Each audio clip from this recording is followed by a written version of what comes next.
Thank you very much for the introduction. I hope I can be heard. I'm a lecturer at the university, so I can read the faces of my audience. So if I see someone sleeping, that usually means that I don't talk too fast. If someone has contracting eyebrows, it means I didn't explain anything nice. And because I give so many lectures, I'm actually bored with giving lectures. So I'm really happy if someone is having a question in between or saying, hey, come on, you can do it smarter. I don't know whether the chairman agrees, but yeah, I'd be happy if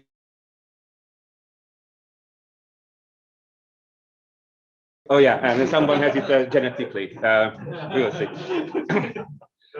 Okay, my internet connection is unstable. Well, and it's not Zero guy, what we're talking. I'm Dávid Legrády, that's another name, also a useful name. I'm not a GPU expert, I'm a physicist. Moreover, I cannot actually really program GPUs. If someone is doing the framework, putting there the code, I can put in the algorithms. It's more a colleague of mine who can do the programming. So I'm a physicist and I work with algorithms, and my basic field is Monte Carlo techniques. And a couple of years back, almost half a decade, we started working with GPUs and trying to do Monte Carlo simulations on GPUs.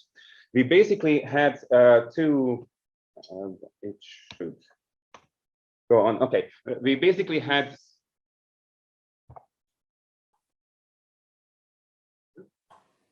okay. Opposite direction. Yeah.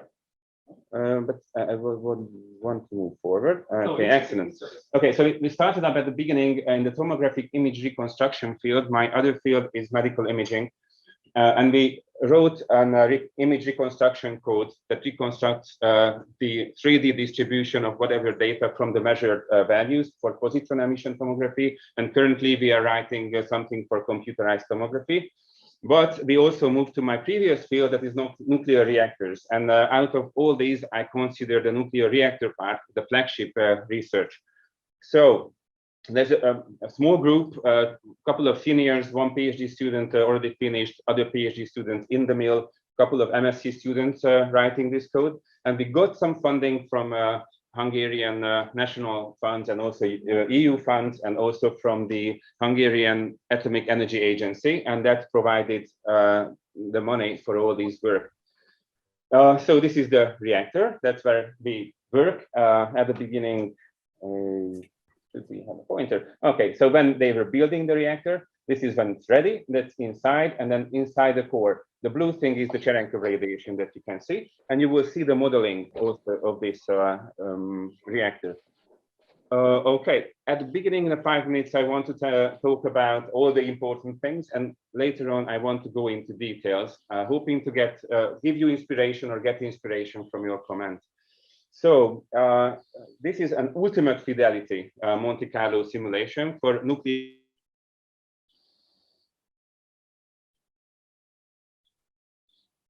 Sounding term, and it's only this conference coming up next May that they have started using this word, ultimate fidelity. That is basically meaning that in reactor physics, we are getting to the point when we have enough calculation power to calculate all the neutronic processes as they happen in nature.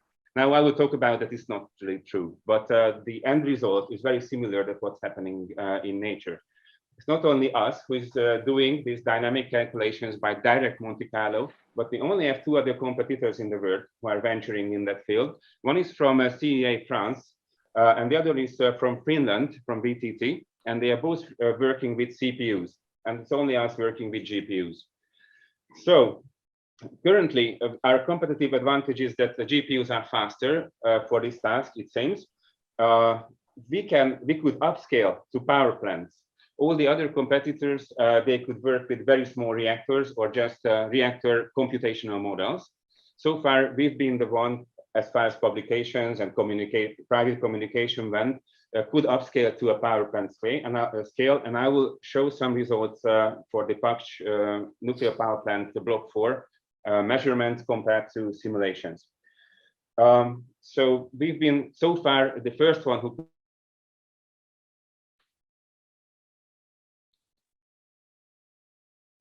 we only have very weak cards. Our training reactor has its 50th birthday this year, and our cards have their 5th birthday. And because of Hungarian procurement laws, very hard to get for us some new cards. So we are still working on NVIDIA 1080s. We have now temporary access to 3090, and we also have access to the Wigner cluster. And we are really grateful for that, because otherwise we could not really go on. What we are hoping for is to get access to something like the Tesla A100s, 8 of them, for example.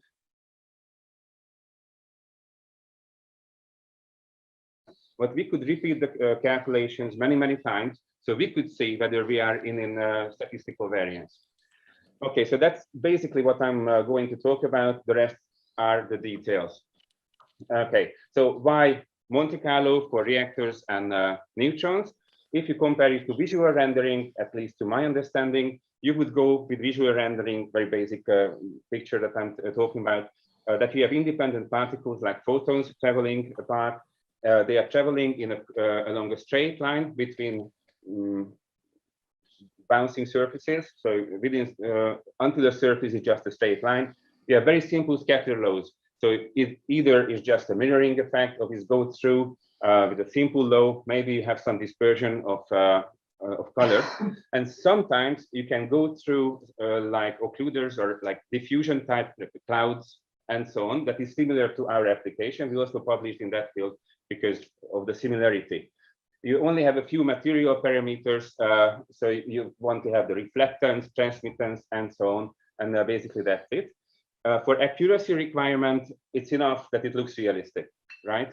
And mainly surfaces are usually represented by triangles, and you try to find intersection of a line with a triangle and you want to find the proper triangle. So we would need for a single photon traveling only a few registers, simple precision arithmetics, and RTX is working very good as far as I know. I don't know, no experience with that. That's why they develop GPUs to support such computation, I hope.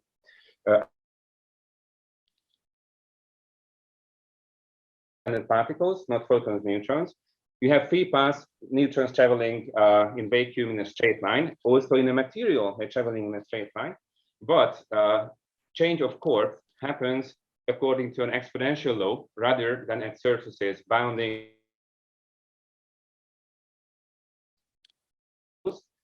In total, 70 different types. Some of them are sampled with rejection sampling, not really ideal for GPUs. We always have interaction within a material. So it's always like diffusion type transport, what we have in neutrons. With gamma photons, not really. But with neutrons, you have 20 to 30 interaction before a neutron dies. That's a lot. For accuracy requirement, 10 PCM, that is percent mil, so 1,000. We follow the secondaries after the neutron. We follow the secondary neutrons, but we do not produce secondary whatever photons, alpha particles, and so on. Yes. Not infinite. We have in our simulations only 1 million, and it's a 5 orders of magnitudes higher that in a real reactor you can get with neutrons. So we have to be smart. We have to get the simulations working so well that it simulates the expected value, what normally 10 to the 5 power more neutrons would do. So we have really a small fraction of the real neutrons simulated. So for accuracy, even though then only 1 million neutrons, you need an accuracy that is down to 10% mils. And for geometry, you have like special materials like cadmium that even a small foil will change the whole reactor's power. So I just put down a realistic number that we use. So 15 micrometers of a cadmium foil was entered in a huge reactor model, and the power dropped by 20%. So you really have to be accurate. You cannot relax your calculation accuracy, or you have to really pay attention where you relax this calculation accuracy.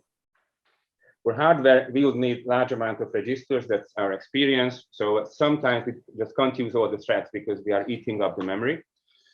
We need double precision arithmetics. So we would need And we are using surfaces bounded or regions bounded by second, third order.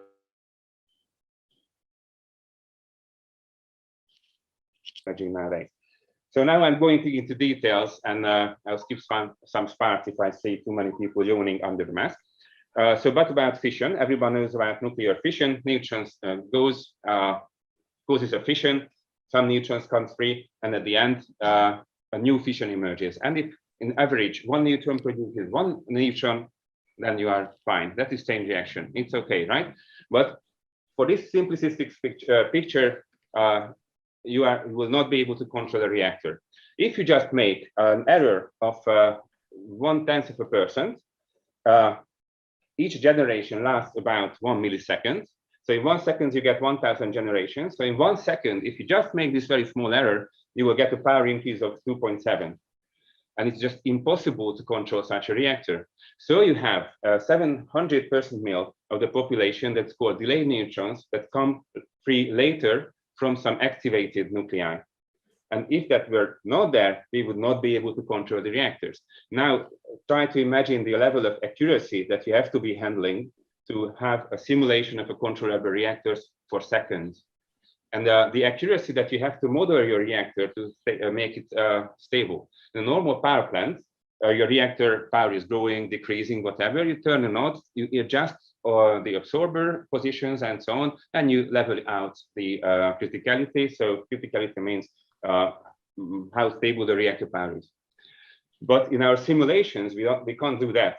We have to get a very perfect model that is really critical on a scale of seconds. When you make this small error, and then immediately you get a huge power increase in seconds. That is not physical because it's not happening in a real reactor be able to control it.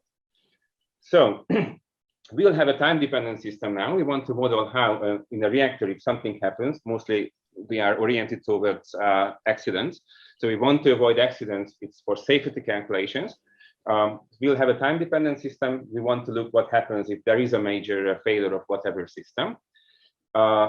And for that, we need now immense precision. How else can you solve these equations that control a reactor? Those are the equations just for the neutronics. What you have to look at is that you have differential operators, and here you have an integral operator. So it's an integral differential equation in 6 independent phase space dimensions plus time, and all these material property holding numbers, the sigmas. Those are the cross sections, interaction probabilities of neutrons with matter. They are also temperature dependent now because a reactor with higher power will heat up. And this temperature will change the neutronic properties of these numbers. So you have to add another phase space dimension, and you have to couple another full physics with thermohydraulics. And that would make an ultimate fidelity calculation. So the complexity you see, now I want to show you how it can be tamed. Weirdly enough, if you discretize those equations and you go down to only 2 energy groups, so I will show how vast this energy range is. If you go down to 2 energy groups and you do this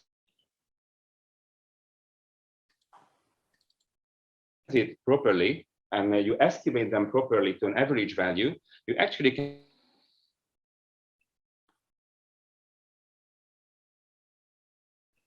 So weirdly enough, you can tame these, but you really need very nice tricks. And what we are trying to work for now, don't use tricks, because you never know whether your trick will fail in an accident scenario. So on the left-hand side, we have our training reactor model in our Monte Carlo code. And here, when you have some finite differences, and you see, here you see all the fuel pins, the colored ones are all the fuel pins. They have different colors because they have different burn-up. Burn-up means neutrons burn some of the fuel. You get other isotopes there, other materials. So all the colors mean different materials. You see all the pins, all the tunnels. Well, if you have finite difference model or similar, you will have such a crude model. Still, they work for dynamics very well. Sometimes they miss the exact value when criticality occurs. They get a number and say, okay, you have to divide this whatever. But differential quantities work well. When there is a change, time-dependent change in the reactor, the size of the change can be estimated, but with such crude models, very, very accurately.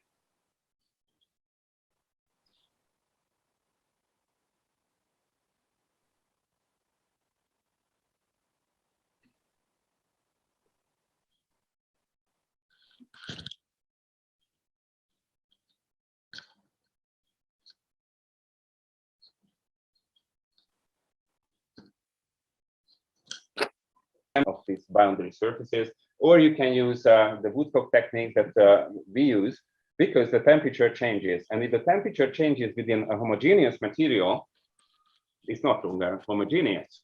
So you have to upgrade your previous Monte Carlo techniques and use now, we call it the Woodcock method for tracking. So it's not the standard one. For something about this material cross sections, sigma, if you take the inverse of it, then you get the mean pre-pass. That's how you imagine the meaning of this number if someone is not from the reactor field. Okay, so what we can do, we can have second order bounding surfaces. You can put them for bounding cells. Those you can put it in lattices. You can make small universes filled in the lattices, so you can make very complex things with our code. Other codes can do that in the world. Many Monte Carlo codes for neutronics, but not for reactor dynamics. So this one has been established. We have to just copy the logic, basically, and that's what we did.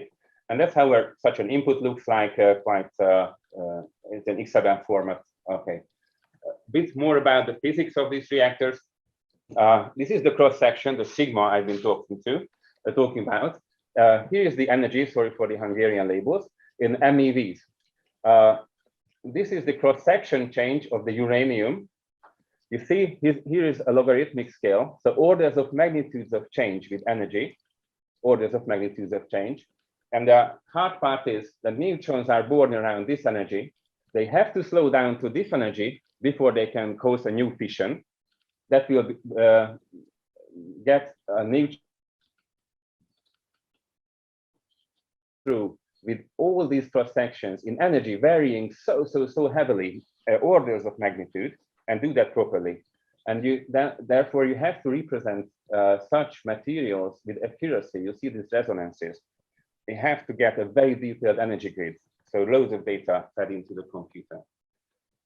Okay, more things that make the simulation hard.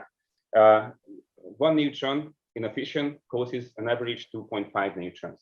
So imagine you start 1 million neutrons in your GPU, each thread.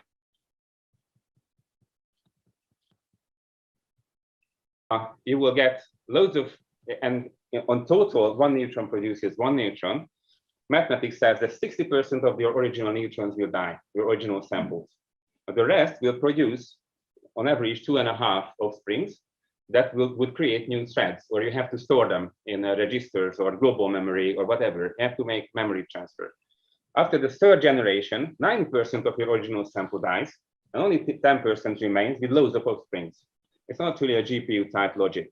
At the end of the 100th generation, only 5% of the original stays.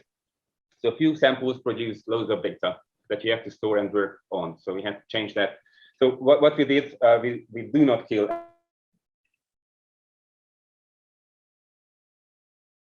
of the particle. If there's a fission, the weight becomes 2.5 times more. That would create from 1 million static particle, 1 million particle at the end, but with weight distribution very, very haphazard. So what we did, we changed the calculation flow, like fission occurs more often, but then the weight change is less than 2.5. You can do this with expected value unbiased. You can use only non-analog techniques that is mimicking nature on statistically equivalent sense. So you can make these statistical equivalences and make a lot more efficient calculations. Those are called variance reduction. That is actually my field. We also have population combing in very small time steps. We take all the population, neutron population, what we have, and they are all combed to have the same weight all around the system by throwing out particles with very small weight, splitting up particles that are high weight. You can also do that weighted by the so-called adjoint. This is the phi plus function. That is the importance of a particle. It's, if I have a particle with high weight, maybe it's in a location that is not important for the reactor, so you can weight it, and so on and so on. So you can apply all these tricks. And if you don't apply these tricks, you get these blue stars. This is the reactor power falling down. But this one is not the physics. The physics would be the red one with all the non-analog techniques. It's a slowly decreasing, exponentially decreasing power curve. But here the population collapses. So you need all these non-analog techniques to get the population stable and running. Okay.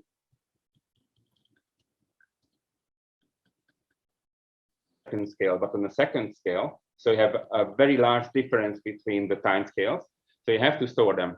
Now, for the delayed neutrons, you have after 1,000 generations, almost 100% of the neutrons become precursors. Precursors mean the activated nuclei that will produce neutrons later. And that means that in a real reactor, you have vast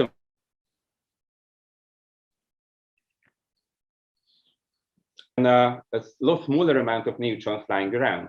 And just remember that our real simulated neutrons are 5 orders of magnitude less than the flying ones. So imagine that the precursors, how would be able to store so many? Again, on analog techniques, we devised a very complicated scheme to handle that. As I'm running out of time, I'll skip the most boring part, the verification. We compared it to many codes, 440,000 these functions, time and energy dependent spectra, not interesting. We also tried to do simulations using our own reactor model, the training reactor model, whether we could simulate very high power ups and power downs, orders of magnitude, and again, whether we could simulate for 1 second a stable power, and we could do that. So we became happy and started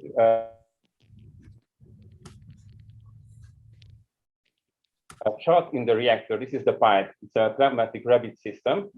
You shoot in the sample here, bends, goes down to the reactor core, and then we check what happens, and then we suck it out later on. And then we could simulate this transient, whether we can reproduce or not, and happily we could. That is again the reactor model. Green is the measurement, red is our simulation, and it works quite well without having to tune any parameters. So it's just a very faithful modeling. This is the joint map we generated, so the importance map. Again, I'll skip it. That we did some extra population control stuff and tricks. And this one is for the power plant simulation. Power plant fuel assembly looks like that. These are all fuel pins. They are all different fuel pins.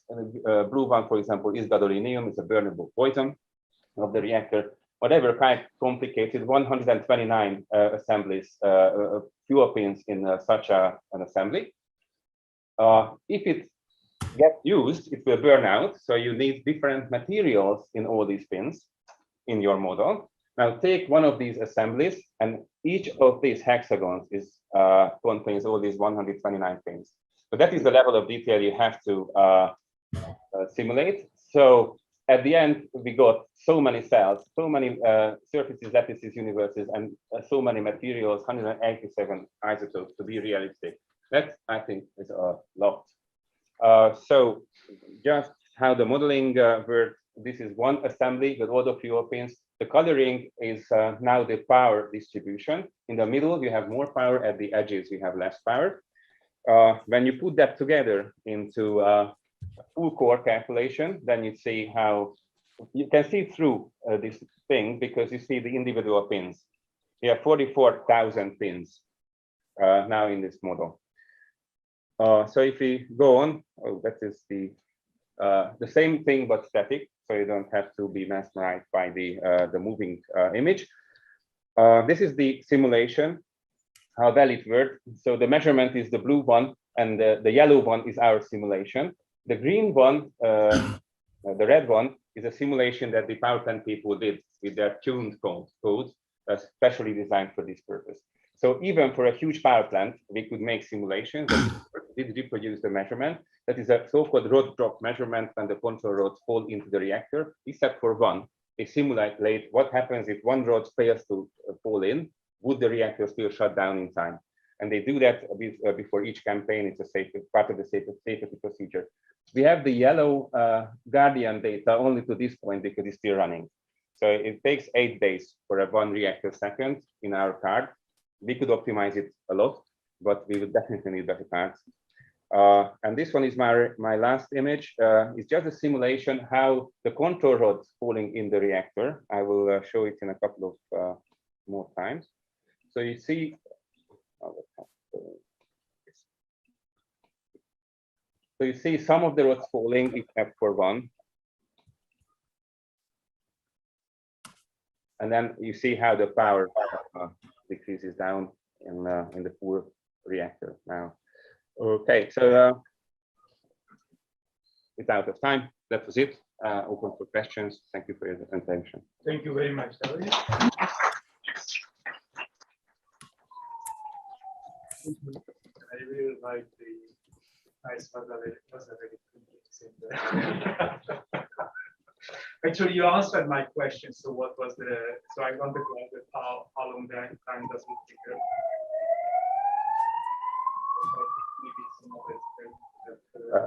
I can give some more answer to that. Now we have this 3090 card. It takes 8 days per second. But if you simplify our geometry, now we took a very detailed geometry and it's not optimized for our run. It can go down an order of magnitude, almost. So for an optimized input, we calculated this for a contract with for the Hungarian National Atomic Agency, so it has to be ready until next Monday. So, so we haven't tried a more optimized version. Okay. There would be a question. Yeah. So in terms of accuracy, you mentioned that your model is very, very sensitive to slight errors in distance or size. It's one thing that you can put this in a simulator, but when you do an experiment, how accurate is your measurement of how thick that cadmium foil was? That's not your question is very valid. Not the cadmium foil is a problem, but if you build a reactor when you have 44,000 pins, can you be sure that each is manufactured to the precision that is needed for the modeling? With our training reactor, it was really a problem. We had to reverse engineer some of the details because the exact thickness of the cadmium cover of the control rods were not known precisely enough. So we had to reverse engineer some of the parts to get the initial stable calculation. So indeed, that is a huge problem to get the initial states ready to such precision that in a couple of seconds, until this transient lasts, you will not get error from the problem. We could model the power plant and it worked. So it means that for a well-defined system with quality control of all the fuel pins, whatever, it can work. So it's realistic. I had one question. You mentioned that as the neutrons start losing energy, you associate more weight to it, so that through sorting they get sorted out as not important, either because they lost energy or they are in a position that's not interesting. How much would the simulation change, or roughly what percentage of the simulation time goes to simulating these non-important low-weight particles? How much would it solve if you could actually take these particles out in an efficient manner? It's very important to take them out. So we take them out very often. So in 10 to the minus 1 neutron, it's the weight that is changing, it's not the energy. So the energy is a different parameter. The weight is how many particles are represented by this sample, 1 or whatever. It's an important difference. But imagine a low energy neutron in the shielding, in the concrete block. Now we have to not simulate absorption. We simulate implicit capture. So at every collision, we keep the particle and the weight changes to the surviving probability or times the surviving probability. So every particle lives on forever. So if you don't, that goes forever. So you have to terminate the pass in an efficient manner. If you don't do that, the calculation doesn't run. So it's a basic technique that you have to apply. Okay, so let me cut here. Thank you very much, David.